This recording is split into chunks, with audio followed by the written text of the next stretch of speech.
Biomedical instrumentation में जो next topic है वह है ECG lead configuration and heart rate measurement. ECG में जो लीड्स का विन्यास होता है वह दो प्रकार का होता है। एक इंथोविनास जिसमें लीड फर्स्ट, लीड सेकंड और लीड थर्ड के द्वारा इलेक्ट्रोड्स को लगाया जाता है। ऐसे ही सेकंड होता है विल्सन जिसमें AVR augmented voltage right arm, ऐसे ही AVL augmented voltage left arm और एवीएफ ऑगमेंटेड वोल्टेज फुट के द्वारा जो लीड्स हैं उनको कनेक्ट किया जाता है। जितना भी एक्शन पोटेंशियल है वह हृदय के केस में ऐसे नोड से उत्पन्न होता है। ऐसे नोड अर्थात साइनोएट्रियल नोड यह आरए राइट एट्रियम में होता है। जब हृदय की मांसपेशियां कॉन्ट्रैक्ट करती हैं तो एट्रियम और वेंट्रिकल में जितना भी टाइमिंग होता है वह एवी नोड के द्वारा निर्धारित किया जाता है। जितना भी सिग्नल है वह वेंट्रिकल्स तक पहुंचाया जाता है बंडल ऑफ हिस के थ्रू। जो लीड्स इंथोवेनास में कनेक्ट की जाती हैं और ऐसे ही विल्सन में कनेक्ट की जाती है, एक तो चेस्ट पर 6 लीड्स कनेक्ट की जाती हैं V1 से V6 और बाकी जो लीड्स हैं वे कनेक्ट की जाती हैं भुजाओं पर या लिम्स पर, राइट आर्म पर, जैसे RA, LL left leg, RL right leg और ऐसे ही LA लेफ्ट आर्म। तो सक्शन कप इलेक्ट्रोड्स यूज़ की जाती हैं चेस्ट पर और लिम्ब इलेक्ट्रोड्स या सरफेस इलेक्ट्रोड्स यूज़ की जाती हैं लिम्स पर। इन लीड्स को लगाने से पहले पेशेंट की सेफ्टी बहुत आवश्यक है, इसीलिए एक तो कनेक्ट किया जाता है डीफिब्रिलेटर जिससे किसी प्रकार का कोई फिब्रिलेशन ना हो, और ऐसे ही एक कनेक्ट जो राइट लेग पर लगा हुआ इलेक्ट्रोड होता है उसको ग्राउंड किया जाता है, संदर्भित किया जाता है जिससे कि पेशेंट की सेफ्टी इंश्योर हो सके। जो स्टैंडर्ड सिस्टम होता है ईसीजी का वह एक 12 लीड सिस्टम होता है। इसमें 6 लीड्स लगाई जाती हैं लिम्स पर डिफरेंट कॉन्फ़िगरेशंस में, जैसे lead first, lead second, lead third, ऐसे ही एवीएल, एवीआर और एवीएफ, और 6 लीड्स लगाई जाती हैं चेस्ट पर V1 से V6। ये प्री कॉर्डियल लीड्स भी कहलाती हैं जिनको डिफरेंट पोजीशंस पर लगाया जाता है।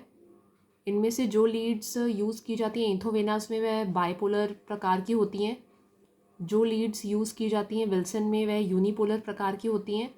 तो जो लिम्ब लीड्स हैं उन लिम्ब लीड्स में बाइपोलर दर्शाता है इंथोवेनास विन्यास को, प्लस माइनस का ध्यान रखना आवश्यक होता है। और ऐसे जो ऑगमेंटेड होता है उसमें एवीआर, एवीएल और एवीएफ के थ्रू यूनिपोलर लीड्स को इन विन्यास में कनेक्ट किया जा सकता है।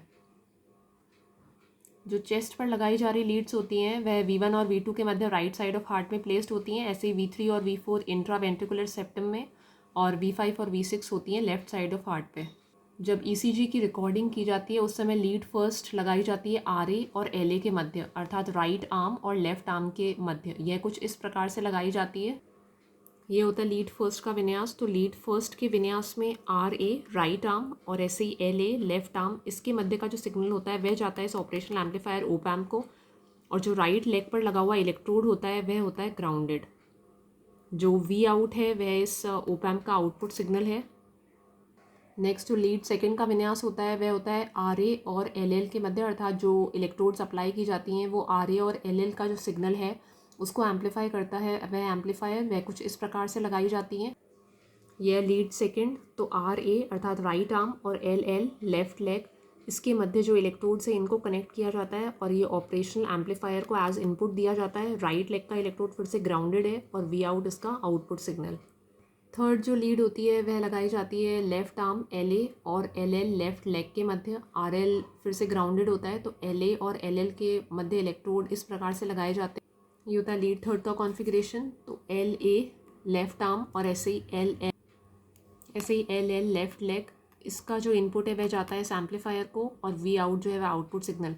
इन इलेक्ट्रोड्स को ह्यूमन बॉडी पे अप्लाई करने से पहले जैसे कि कोई इलेक्ट्रोलाइटिक जेली वगैरह लगाई जाती है तो यहाँ पर ECG पेस्ट का उपयोग किया जाता है। उसके पश्चात ये इलेक्ट्रोड्स लगाए जाते हैं जिससे कि जो इम्पिडेंस है ह्यूमन बॉडी का उसका कोई भी रेजिस्टेंस इसमें उत्पन्न नहीं हो और सिग्नल सरलता से लिया जा सके।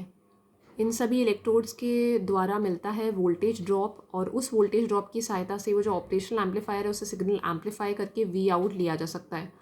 जो इंथोवेनास कॉन्फ़िगरेशन होता है वह एक ट्राइंगल के रूप में, एक त्रिकोण के रूप में भी दर्शाया जा सकता है। इसमें लीड फर्स्ट और लीड थर्ड का जो सम है वह वेक्टर सम इक्वल टू जो लीड सेकंड पर वैल्यू होती है, जैसे R वेव जो लीड फर्स्ट पर है उसमें ऐड किया R wave on lead third, तो इन दोनों का जो सम है वह प्रदर्शित होगा इस लीड सेकंड पे वेक्टर सम से। और जो इंथोवेनास ट्राइंगल है उसमें बाइपोलर लीड्स का उपयोग किया जाता है। उसके बाद है विल्सन विन्यास। विल्सन विन्यास में लीड्स को AVR, AVL, AVF के द्वारा लगाया जाता है। इनको लगाने से पहले इनके मध्य में लार्ज रेजिस्टेंस अर्थात प्रतिरोध भी कनेक्टेड होते हैं।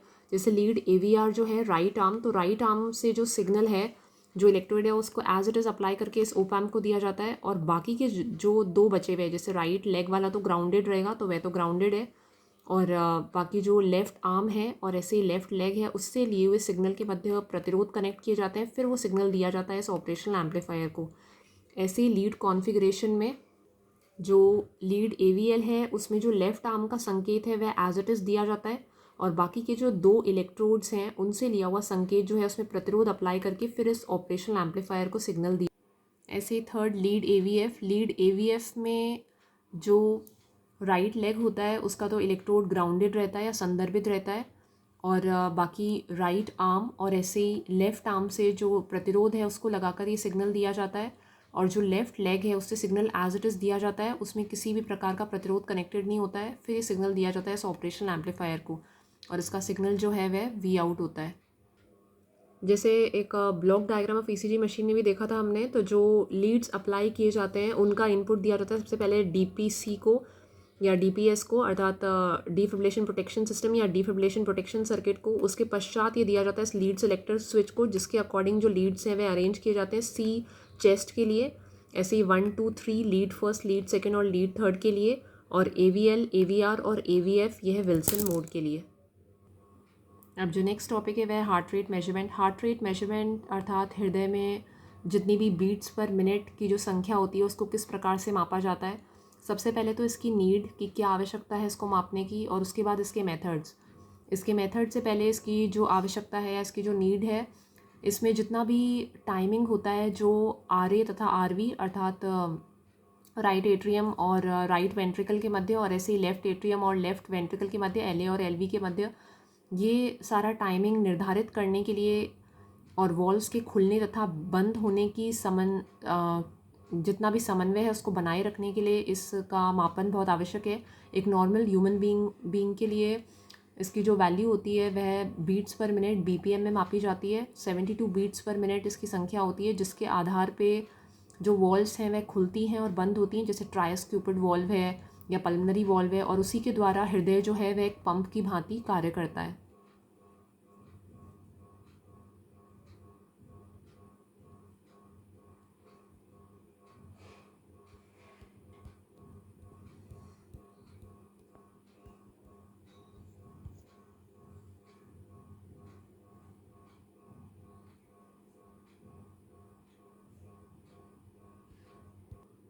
तो हार्ट रेट मेजरमेंट की आवश्यकता एक तो एट्रियल तथा वेंट्रिकुलर जितनी भी गतिविधि होती है उसके लिए आवश्यक है। ऐसे ही वॉल्व्स का जो ओपन एंड क्लोज टाइम होता है उसमें सिंक्रोनाइजेशन बनाए रखने के लिए, और एक जो AV नोड है एट्रियो वेंट्रिकुलर नोड, और ऐसे ही SA node cyano atrial node, इनकी जो गतिविधि है इसको निर्धारित करने के लिए बहुत आवश्यक है। इसकी वैल्यू एक नॉर्मल रहती है 72 बीट्स पर मिनट। अगर इसकी वैल्यू इससे कम रहे या इससे ज़्यादा रहे तो हृदय का जो पंपिंग एक्शन है वह प्रॉपर नहीं हो पाता, और जो ब्लड का फ़्लो है वह किसी भी पॉइंट पर ह्यूमन बॉडी में रुकना नहीं चाहिए, क्योंकि उसी के द्वारा जितने भी न्यूट्रिएंट्स हैं, जितनी भी गैसेस हैं वह फ़्लो करती हैं। तो ब्रेडिकार्डिया वह स्थिति को दर्शाता है जब जो बीट्स हैं वह 72 बीट्स पर मिनट से कम है, जैसे 60 बीट्स पर मिनट।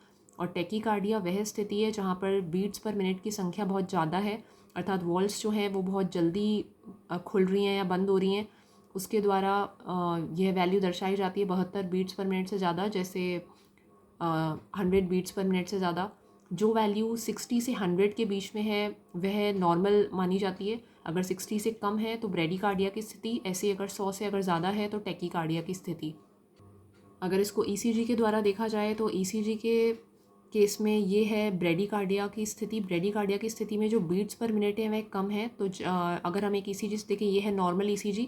यहाँ पर अगर देखें तो जो वॉल्व्स हैं उनके भी मध्य जो टाइमिंग है वह इंक्रीज़ हो गया है, तो जो पोलराइजेशन और डीपोलराइजेशन का समय है एट्रियम और वेंट्रिकल्स के मध्य वह बढ़ गया है, इसलिए बीट्स की संख्या कम हो गई है। जैसे अगर ऊपर वाले में देखें QRS कॉम्प्लेक्स 1 2 3 4 5 6, और ऐसे यहाँ पर अगर देखें तो QRS कॉम्प्लेक्स 1 2 3 और 4 अर्थात कम हो गए हैं।